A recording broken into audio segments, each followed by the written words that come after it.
clients need to see confidence in you, and they need to see professionalism. They need to see that you are an expert in your craft. So whatever is getting in the way of you feeling that way, what I do, I mean, what I did in the past, because obviously we've all dealt with lack of confidence. But what I would do is I'm a big journaler. I recommend journaling to everybody. I have 3 different journals because I'm ridiculous, but I have one of those journals is my worry journal. So that is where I just brain dump all of my, because I still go through moments where I'll wake up some mornings and I'm like, I have no motivation today. I just feel icky. I don't really want to work. And then like the lack of confidence will kind of seep in there naturally. But if I can get ahead of it and start journaling and just like dump all the things that I'm thinking of, well, now that it's out on paper, I can kind of reread it, look it over, and kind of reframe all that and be like, I think this is just because I'm tired and I didn't eat a lot yesterday. Like you start to understand that like there's other factors that might be contributing to this lack of confidence or this like icky feeling. Hello and welcome to another episode of the Wisdom in the Tangents podcast. I am your host, John Mansfield. Every week I have photographers and creative entrepreneurs come on and share their expertise in their field about business and life and photography and all the things in between. We definitely chase down all the different tangents. And today my guest is Hayley Fisk. She is a beauty and product photographer out in LA.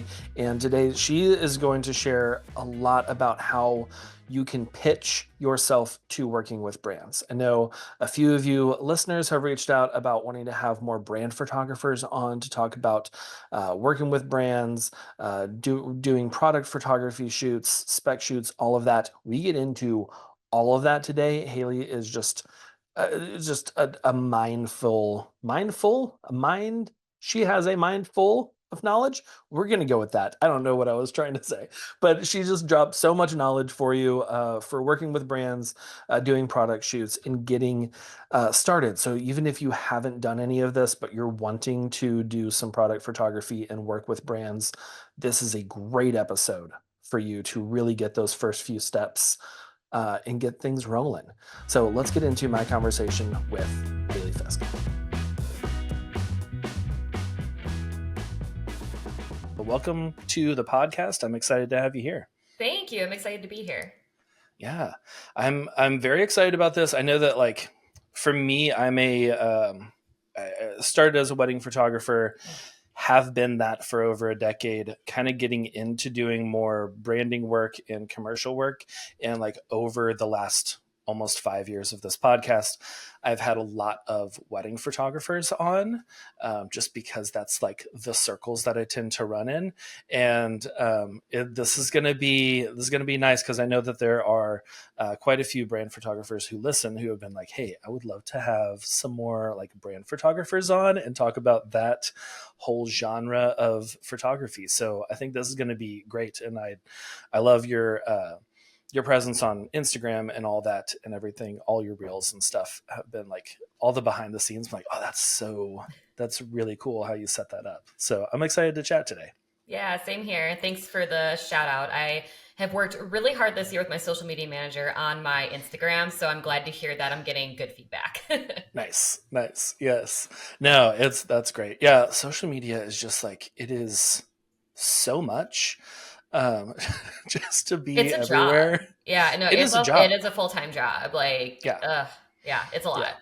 That is why we have to hire social media managers, because it's like, you know what? I have so many things to focus on in my business. This is one that often gets overlooked. Like I love to be in my stories and post in there and like DMing other people and talking, but my feed gets neglected if I don't have help. To do that. I'm like, oh, it's been 6 days since I have done anything. I should probably post something. But yeah. Well, could you give us a little background on you, where you're based, what you do, and all that? Yeah. So I am based in Los Angeles. We actually just bought a house almost a year ago now, so which is crazy to say. We live like in northern LA County, near Sylmar, Pacoima area. But I am a commercial photographer. I specialize in the beauty and product area. I work a lot with skincare brands, wellness brands, cosmetic brands. I do everything from photography to short form video content. I'm getting into creating like AI assets and kind of incorporating that a little more into my work. But I primarily work, I would say, with like, yeah, brands in the beauty space. Nice. That's cool. How are you using, I know this isn't even in our list of things to talk about, but like I'm intrigued by the AI aspects of like incorporating that into your work. Are you using like different AI tools or how's that working? Yeah, I do a mix of the generative fill within Photoshop I'll play around with, but I also like working with Midjourney where it's I what I found so far is it is a pretty similar process. You just have to learn how to speak to it. Yeah. And all the prompts and everything to give it so you can have a little more control. But I love using it just for like generating different backgrounds, or if there's a request a client gives me that is super specific and not necessarily within my realm of possibility. It's really, really nice to have AI as an option to generate something that's going to fit what they're wanting. But what I do is I don't just create images and then like that's it. I'll typically create a background, but then I'll still shoot part of the photo in studio and then composite it all together. Okay. Okay, cool. Yeah, just like the little added personal touches, the finishing touches of AI. Yeah. Exactly. I am loving like with the new Lightroom generative fill has been amazing. So I because I do most of my like Photoshop kind of edits in Lightroom Mm-hmm. the best that I can because it's like I don't want to open another software. It's too much for me. But yeah, having generative fill in there where I'm just like, you know what, let's just remove this or let's turn this into something else. It's just distracting and taking away from the subject of the photo.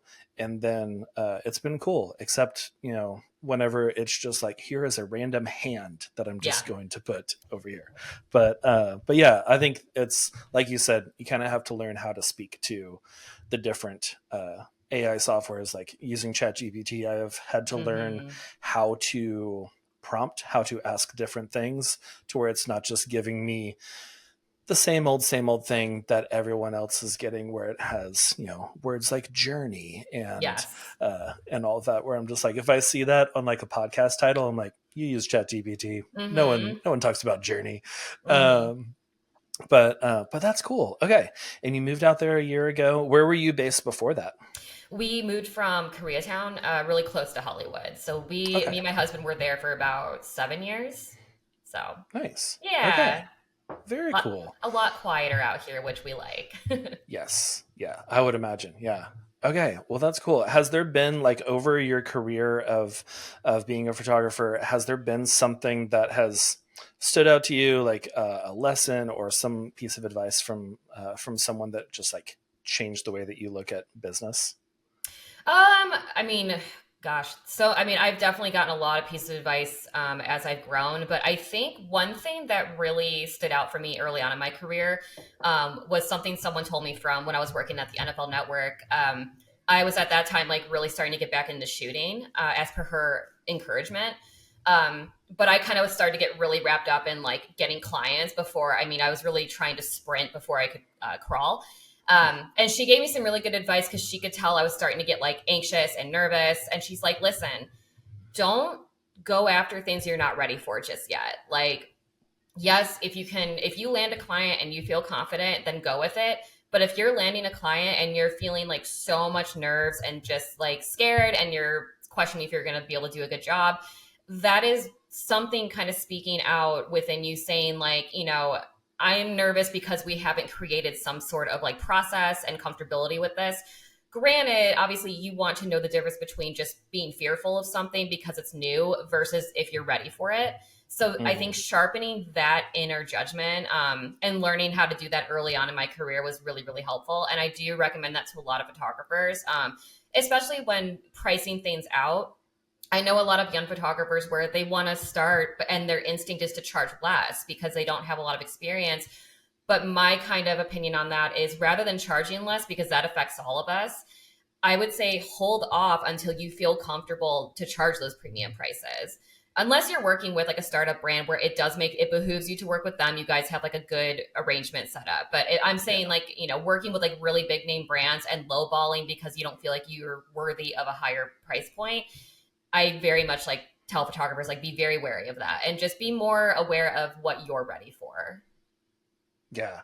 Oh yeah. I think that's really smart because it is like our knee-jerk instinct to, at least for me when I was first starting out, I was like, I'm going to charge as little as possible to just like get people to pay me. They'll be like, what, you charge $50? Okay, cool, yeah, here's $50. Yeah. And it was also like a safeguard because I am like recovering perfectionist, people pleaser. I've been working on this journey moving away from that, but like it was still very heavy when I started my photography business.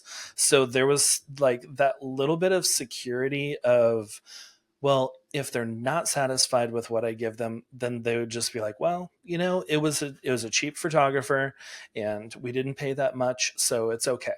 And that like that held me back for a long time Hmm. because I was not valuing what I was doing, and they were also not valuing what I was doing because they were seeing me as like the cheap option, the low ball, and just like, oh yeah, well, it's fine if this doesn't turn out, we will go hire a professional after this.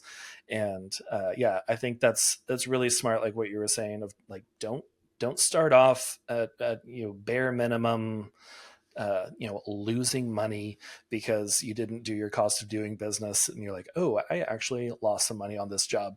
But hold off before you start uh, charging the premium prices. So whenever you say that, are you thinking like work for free, or like how do you go from charging little to like more of the premium prices? How do you hold off? What does that look like? That's a great question. First and foremost, and for everybody out there, do not do free work. From this point forward, you're never going to do a free job again, ever, ever, ever, ever.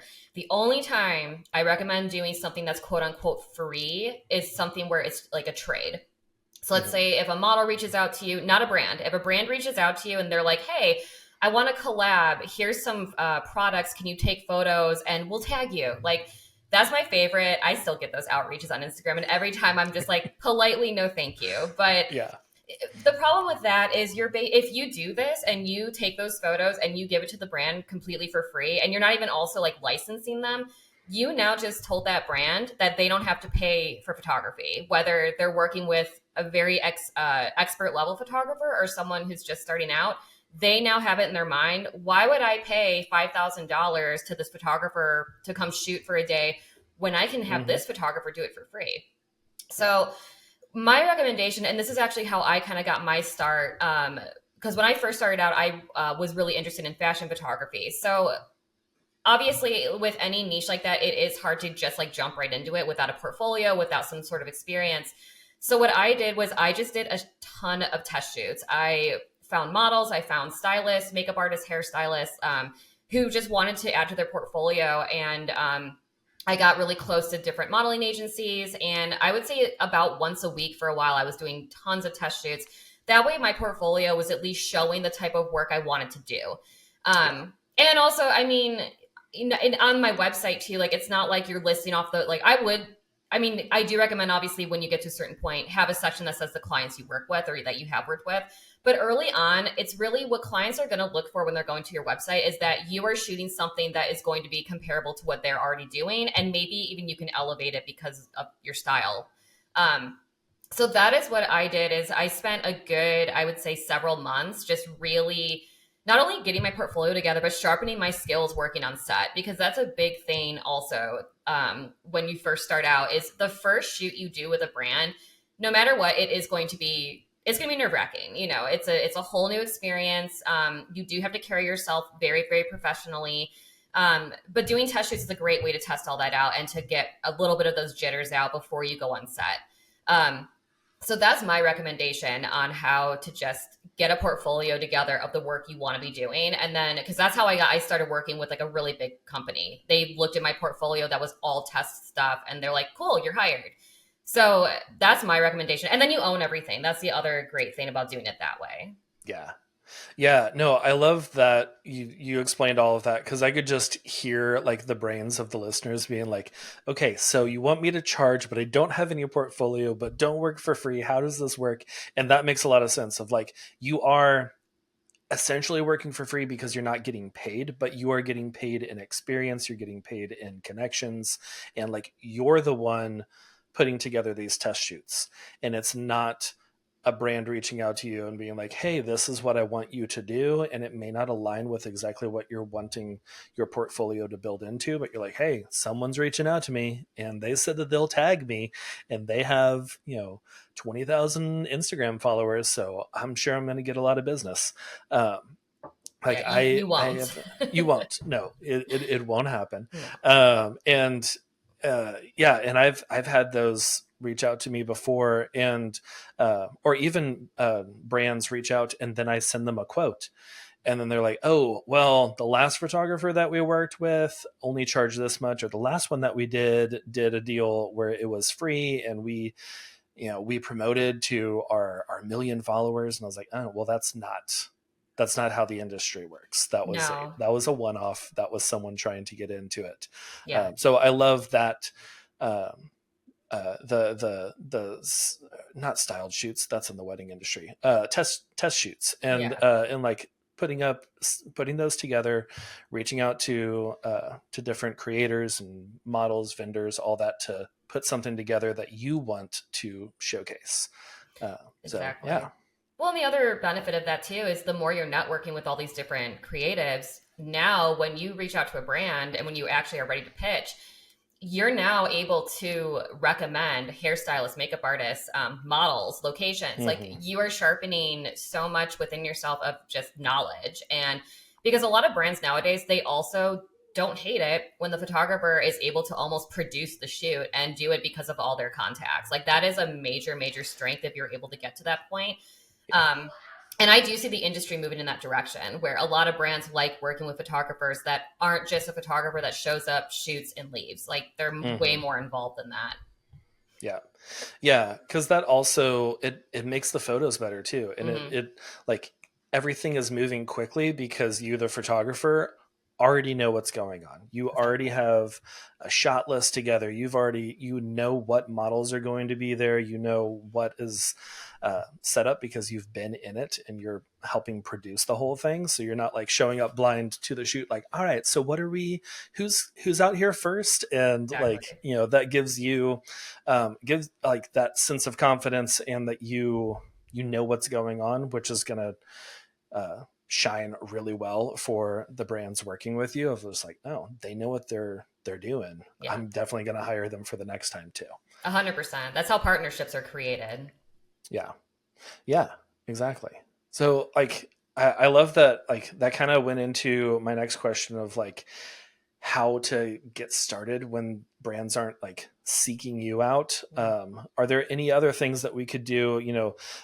Setting up those test shoots, building that portfolio. How do you get like brands' eyes on you, or do you go out and pitch yourself to different brands to work with? Yeah, that's a really good question.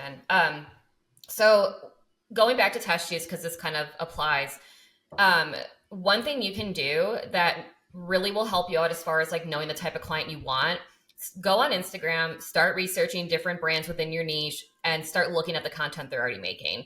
Are they doing just photos? Are they doing any paid social? Do they have reels? Like what are they currently doing? And that way, if you decide, like, you know what, I love this brand, they're one of my dream brands. Now you have something to go off of in order to kind of like guide you in your next test shoot or spec shoot. So spec shoots are really, really helpful here because what you want to do is if you find a brand that you're like, okay, here's a mid-sized brand, I really want to work with them.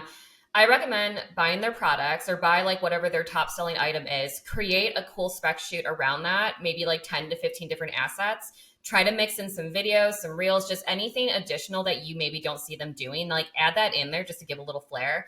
Yeah.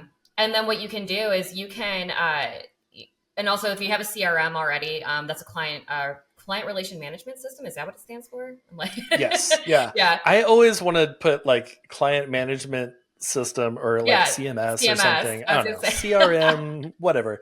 It's the way exactly. to manage your clients. Perfect. I was say yeah. For those of you who don't know what that is, yes.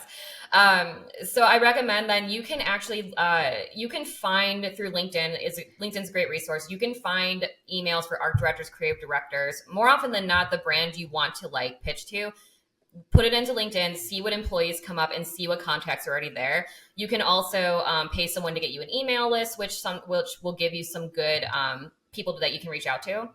And then just put together a cool little pitch deck of the shoot that you did. And then you can pitch it to this brand. Make sure you obviously either, I wouldn't watermark it, but just make it where they can't download it. So like Pixie Set is great for this too, if you want to send like a gallery that they can't download. And then just kind of like send a nice little email, introduce who you are, what you do, why you like their brand, how your style aligns, how how the excitement you feel that you can help them just level up their content or explore different territories that they haven't done yet. Here's the images. Let's hop on a quick call. I'd love to discuss strategy for your brand.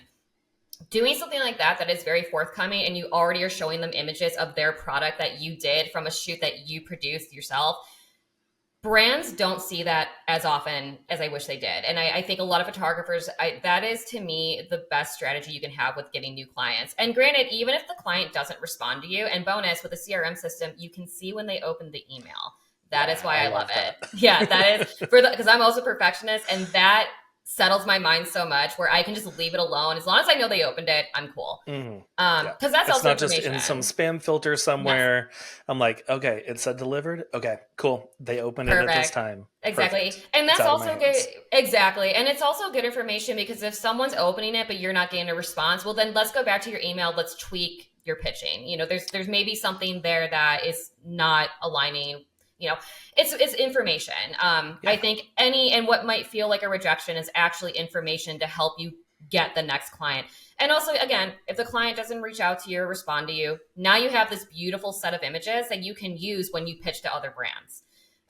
So really it's a win-win. And I will say, like, the times that I will reach out to clients and have that kind of approach, more often than not, I'll at the very least get a response. And even if they're not interested, they're at least really, really impressed. And more often than not, they're like, we'll definitely keep you in mind for the future. So that is one way that you can kind of like not only pitch to brands, but just get really clear on the type of brand you want to pitch to. Mm-hmm. Yeah, I love that. And I just kind of wanted to touch on something real quick for anyone who's like not too lingo savvy.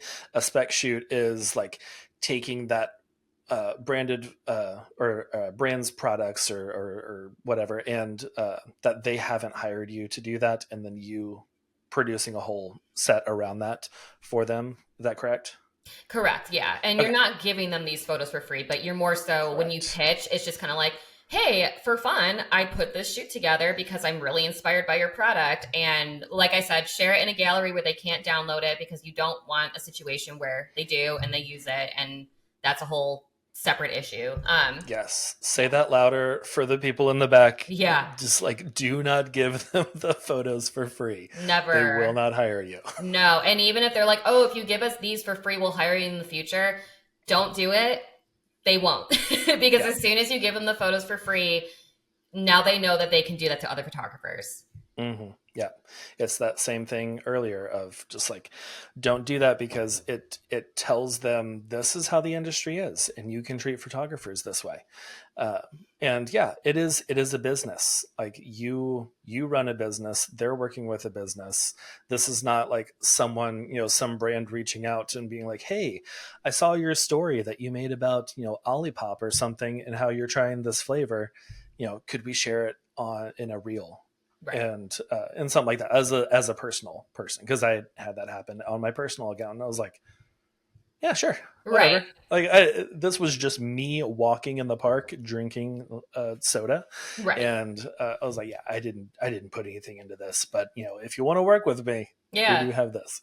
But yeah, I think that's really great to keep in mind.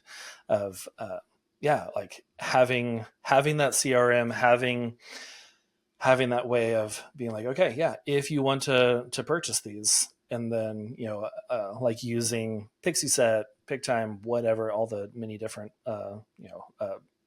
photo gallery places, that you can just like click a button, and once they pay, they can download everything. Exactly.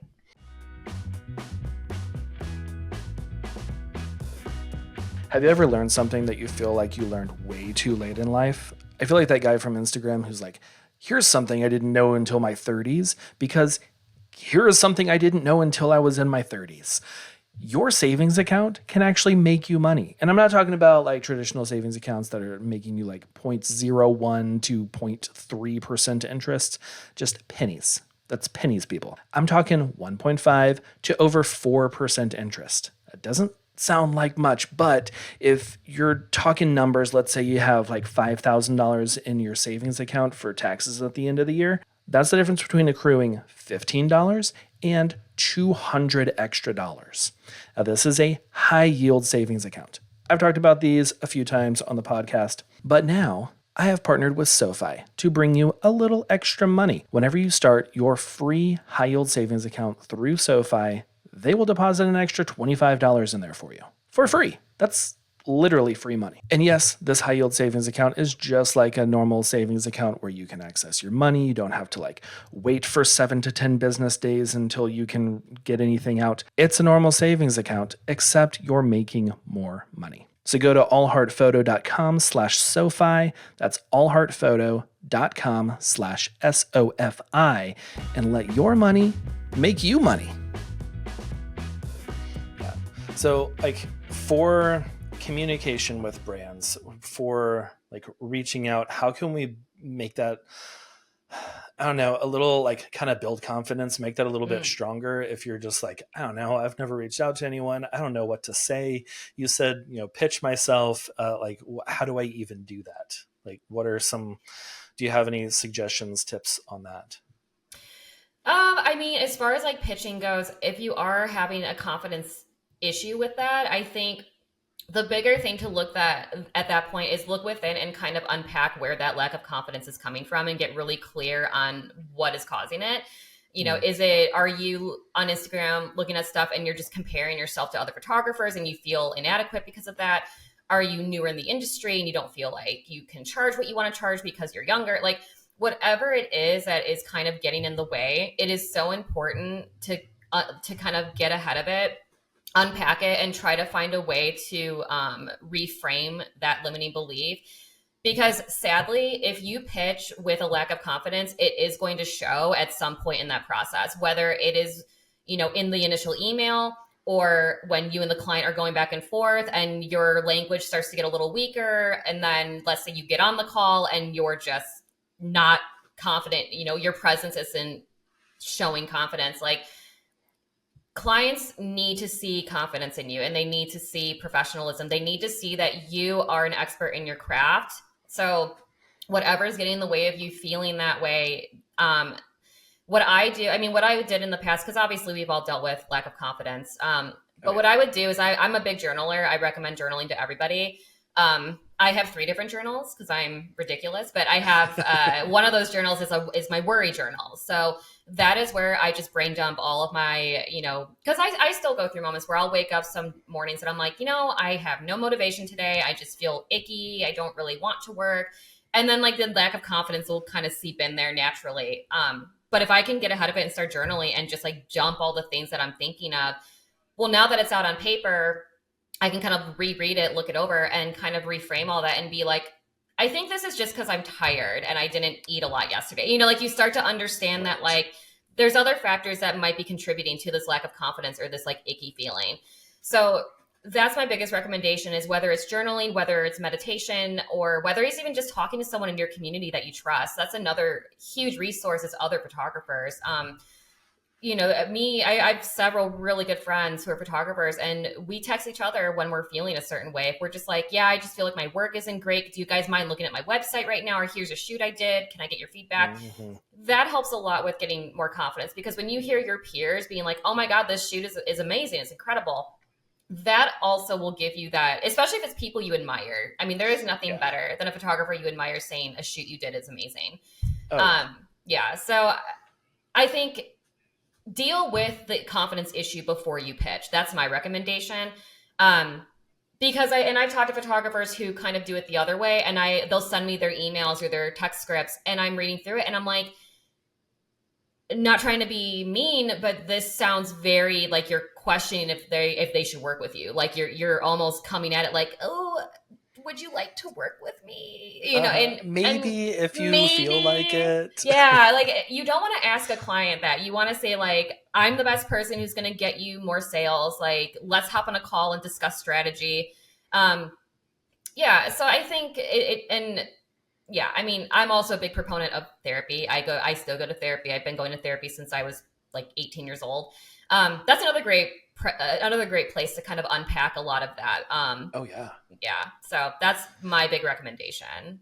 Yeah, like that whole confidence thing, it really changes everything. Mm, If you're going into it feeling that, like, I feel like for a lot of people from, photographers that I've talked to, even in my own personal photography journey, the comparison with other people, like getting into a new thing, if you're like transitioning into doing, more corporate work, more commercial branding, and you're looking at top of the industry, these really great photographers, and you're just like getting that imposter syndrome of, oh hmm. man, I don't I can't do this. Like, I don't Right. have a studio. I'm shooting stuff in my garage. What are we doing? And like that kind of stuff of like, if you're going in with that confidence, it's like I had my first brand last year who like flew me out of state to do a photo shoot. And at first I was like, I don't know, I've never gone to New York to do a photo shoot before. Like, I've been there, I've done other like engagement sessions and stuff, but not for a brand. And like I had to get out of that limiting belief of, Mm, they're probably going to go with a local photographer once they find out I'm in Texas mm, and all that kind of stuff. And I had to be confident. mm, And yeah, like it is a mindset deal. It is, is great. Like you said, having that community of trusted photographers, creatives that you can bounce ideas off of, that you can say things and that they're not just going to like inflate your ego or something, or just be like, oh no, that was amazing. And then in reality, they're like, I mean, the shadows were all over the place. That was crazy. But like, they're going to give it to you straight and just like tell you, um, yeah, were you shooting that with one light? What was going on? Like, right. I don't know. And that kind of thing, because that is what we need. We Yes. don't need a bunch of yes people, because Mm, that's like, fake confidence, and yeah. then that ends up with disappointed brands. Yep. But yeah, no, I love that whole. I am a big mindset. Uh, let's say component. What is it? Um, Aficionado. that's even better word than Right. what I was thinking. Yeah, yeah, I'm a good like mindset aficionado. I'll just cut that first part. But like it has changed my life so much, just the way that I think about things, Hmm. just the way that I approach things, the attitude that I have. And like you said earlier, like some days you just wake up and it is just, maybe it's raining outside and you Right. just want to snuggle. You just Hmm. want to like flip on a show and not leave the couch, but you have work to do. And it's just like, it's no matter how much coffee you have, it is, you are slowly moving through the day. And those are not the days that you need to be like writing your scripts for pitches and emails and all of that, but like the days that you're just like powering through everything, you're like, it's 9 a.m. and I've already finished so many tasks, Hmm. this is crazy. Like, those are the days where it's like, okay, I'm gonna, like, what can I tweak about this pitch script that I wrote the other day to make it even better, because I'm in a good headspace. I'm feeling confident in myself and my abilities. Those are the times that you do that. So then whenever you're using that template later on and you are having a very sluggish day, you're actually to like bringing in, like, you're subbing in your better self from Yes. another day, to show up. So yeah, I can talk about mindset all day. I love mindsets. Same. But yeah, I love that. And I think, that's, those have all been like really great ways of getting in front of brands, building your portfolio, all of that. Do you have any like first steps, if there's someone who maybe they haven't even set up anything, they're Mm. they're wanting to get into brand photography, or maybe they've done a couple little things of, they took some of their own makeup to with them to the beach and like took a photo of it in the sand and starting to build a portfolio. What are some like first steps that people can take to kind of get into this, get into the right mindset and all that? Totally. So for me, when I was first starting out, just kind of going off of my own experience, again, I think leaning on the community that's already there was really helpful for me. I would just straight up like the photographers that I really, the whose work I liked and was like, that's the kind of stuff I want to be doing. I would just hit them up and send messages and ask like, how did you do your first, or how do you do a test shoot? Like, I just need, I don't know what I'm doing. I don't know where to start. Like, what's your recommendation? Um, Google is also a great resource, obviously. I mean, you can research, like, it's going to be very generic information, but it does at least give you kind of like the base points of how to get going if you are totally brand new to everything. Um, yeah, I guess also just give yourself a lot of grace and a lot of patience because it is a lot. Starting, especially if you're coming at it from like wanting to do freelance and have your own business, there are a lot of components, but just remind yourself daily that every step that you take each day is going to get you to that end goal, even if in the moment it doesn't feel like that. I mean, you're getting there just even by reaching out to that photographer and asking for their advice. That's a step in the right direction. Um, but I think a big thing is just start shooting. Even if like, if you're not ready to put together a huge test shoot, if you don't even have a camera, go to, I mean, in LA, we have Sammy's camera. There's so many camera houses, but I recommend going to a camera house and just talking to the people that work there. Like I'm like such good friends with a lot of people at Sammy's because I did that. I would go to the camera level and then I would go up to the lighting department and I would just ask questions and talk to them about different gear. And what's great is if you, kind of vibe with them, they'll oftentimes make recommendations if you're looking to rent something. They'll be like, try this out, try this out. Because that's what I recommend as well. If you're starting out and you don't even have a camera, rent something. It is a fraction of the price. It gives you time to figure out if this is the camera brand you like, the camera body, lens, all of that. It just gives you room to play without really making a huge financial commitment. But yeah, just start shooting. Literally, if you're in your home and the lighting's really nice and you want to stick a product on the table and play around with angles and whatever, just start getting your brain and your eye into that shooting groove. And then from there, you can add, again, rent out a light and put a light in there, see how that changes things. And once you're starting to feel really comfortable with shooting, that is where you can kind of start getting inspiration for your portfolio and also decide like where you want to go. I mean, another big thing you have to think about is what niche you want to do. Because I see too many young photographers where their websites, it says they do it all. They do it from weddings to branding to food to, all these different things. And that is a really quick way to lose confidence from the brands you pitch to, because when you pitch to brands, you have to make sure that it, like whatever niche you choose, you look like an expert in it. So that's a big thing when you're first starting out. Figure out what you want to shoot, figure out what niche you want to be in, and then just start researching. And just try to stay excited too as you're going through that process. I mean, and be on top of the imposter syndrome that could ensue as you're like researching and looking at all this different work. Just be mindful that those photographers whose work you're looking at, they've probably been in this industry for longer than you thought about being in it. And they probably still look at their work and don't love it. Like I have days where I look at my feed and I'll be like, oh God, I just don't like anything, like I just updated my website recently, but before it, I wouldn't update it because every time I went on there, I just was not a fan of the content. But I finally just had to kind of have like an inner dialogue where I'm like, Hayley, just if you spend 10 minutes and rearrange some stuff and add some new stuff in there, you're going to like it and you're a step in the right direction. And so sometimes, yeah, it is just be mindful of where your head is going. Find a community of people that can support you on this journey, who you can ask ideas from and even assist. I mean, that's another big thing is just offer to assist or not second shoot, because that's like a whole thing in the wedding industry where you better know what you're doing if you're going to second shoot. Right.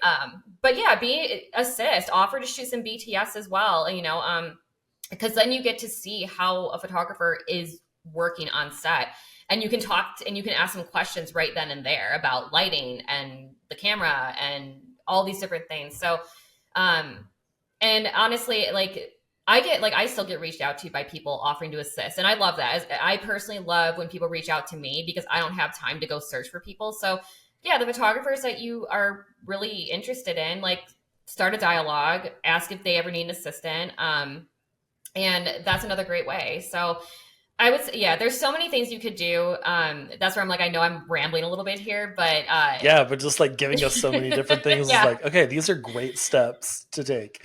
Yeah. And like you said, like it's like those baby steps are still moving you in the right direction. Like even if it is slow, like even with like redoing your website, mm, even 10 minutes, that is a baby step. It's swapping out some photos, it's changing some text around, whatever, but it's moving you in the right direction to where whenever you look at your website, you're like, I feel better about this. I don't hate all of this now. exactly. And moving in the baby steps of, okay, I know a little bit about lighting now.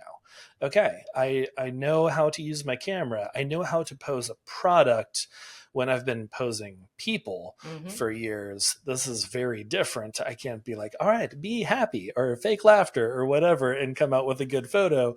It's like it's a thing. It's not Hmm. doing anything unless I make it do something. Exactly. And yeah, like just having that and keeping that knowledge and just really building on that as you're going forward with all the things that you just mentioned, like those little steps, they add up to where even if you're just doing little steps for like a year as you're transitioning into brands and then like look back at where you were a year ago, it's like I have moved a lot. I have learned Hmm. so much. Yeah. So I love that. Yeah, we don't have to like jump in and immediately start working with these giant brands and have a whole different website and like this great presence on social media. It's like it might take some steps. It might take a little bit of time, and just like you mentioned earlier, like guarding yourself from that imposter syndrome, guarding yourself from the comparison game is monumental in like your mental health and also just like in growing your business and getting started. 100%. Because you are going to, I mean, as you grow your business, you are going to constantly come across things that are going to get in your way and bigger Mm-hmm. issues and bigger concerns and scarier situations. And you just want to make sure you do have that good mindset where, at the very least, you're able to identify when something is making you feel a certain type of way and you can hold space for that and kind of unpack it a little bit.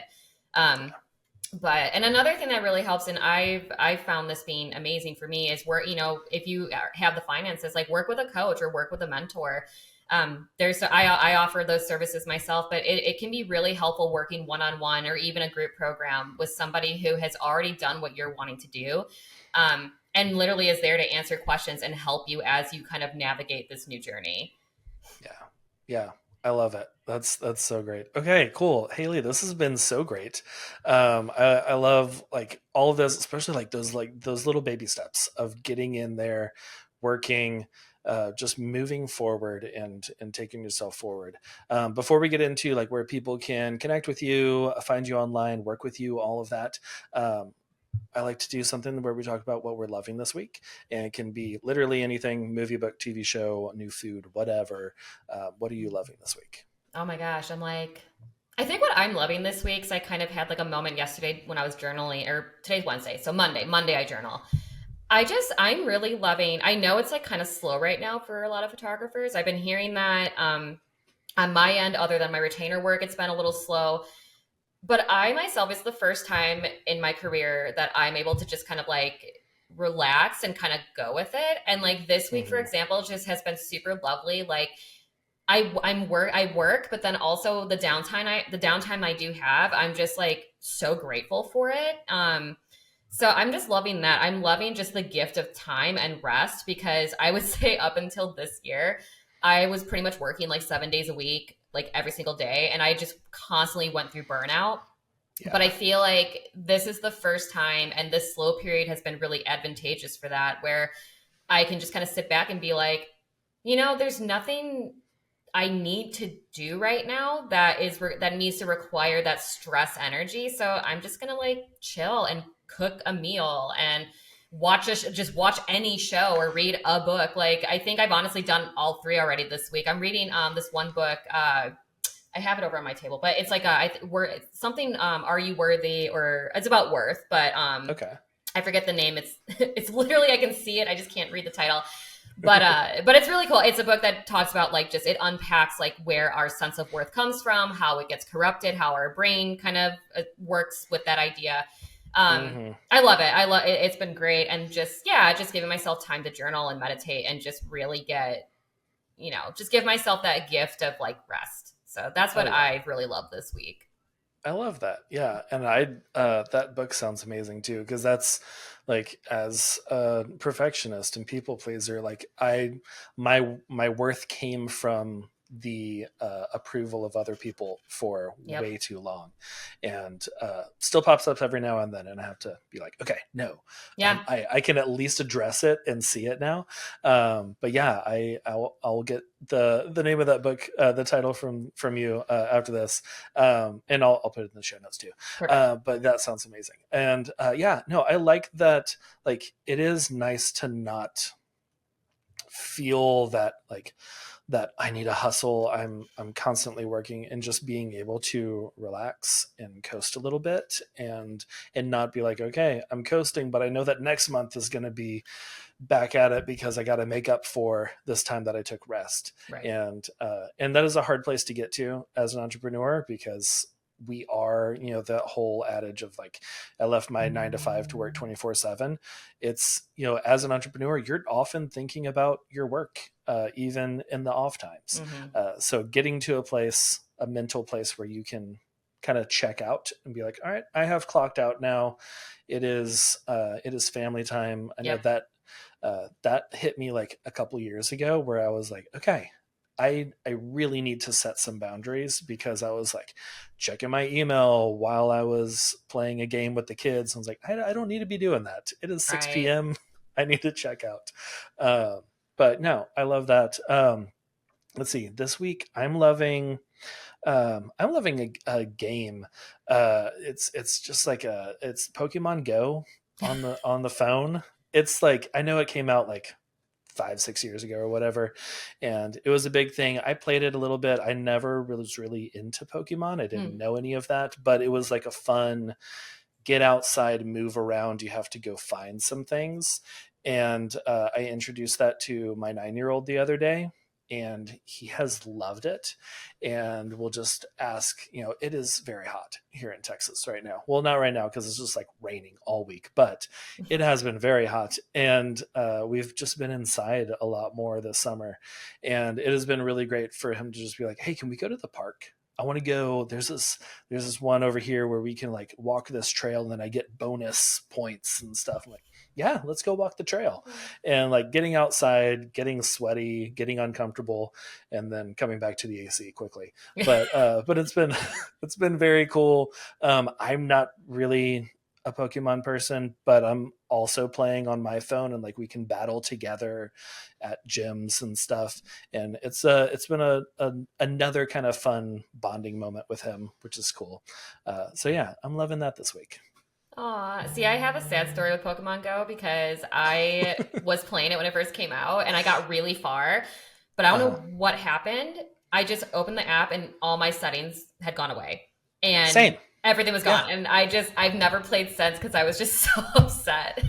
Yeah, that's what happened to me too. It was like right after 2020, and like when everyone was like locked down, and then they changed the settings to where you didn't have to get out and go, and you could just like move your character around.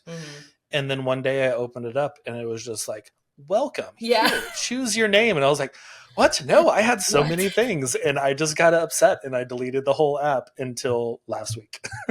Okay, well, maybe I'll try it again now, hearing that you are trying it again and having a good time with it. Maybe enough time has passed. Right, yeah, years have passed, we're good, we can move forward. Exactly. Awesome. Well, Hayley, this has been great. Tell the people where they can connect with you, find you online, work with you, all that stuff. Yeah, so for my photography work, you can find me on Instagram is Hayley Fisk Photo, and then my website is www.hayleyfisk.com. Hayley is spelled Hayley. It's a little different than the normal spelling. And then for those of you who are interested in possibly working with a mentor or a business coach, I offer those services as well through my company called The Anxious Photog. The Instagram handle is at theanxiousphotog_, and then the website is www.theanxiousphotog.com. And if you go on my website, you can actually download a free guide that kind of helps you get really clear on the type of client you want to work with, get your mindset ready. And then it also has an email template in there for you to take and rework. But it's all about finding your ideal client and getting ready to pitch to them. Ooh, awesome. Okay. Yeah. I will have like all of that linked, as well as like a direct link to that page on your website too. Cause that sounds like a great way to kind of like get a few of those baby steps all under control in the same one good leap. So awesome. Well, cool. Yeah. I'll have that linked for everyone. Y'all can just scroll down in the show notes and description and all that. But yeah, Hayley, thank you so much for being on the show. Yeah. Thank you so much for having me. This has been awesome. Thank you for listening to another episode of the Wisdom in the Tangents podcast. As always, you can check out everything in the show notes at podcast.allheartphoto.com, or just scroll down in your show description. It's right there too. Subscribe to the show, share it with a friend, tag someone that you think would really enjoy this episode as well. And I will see you next week for another episode. Bye, y'all.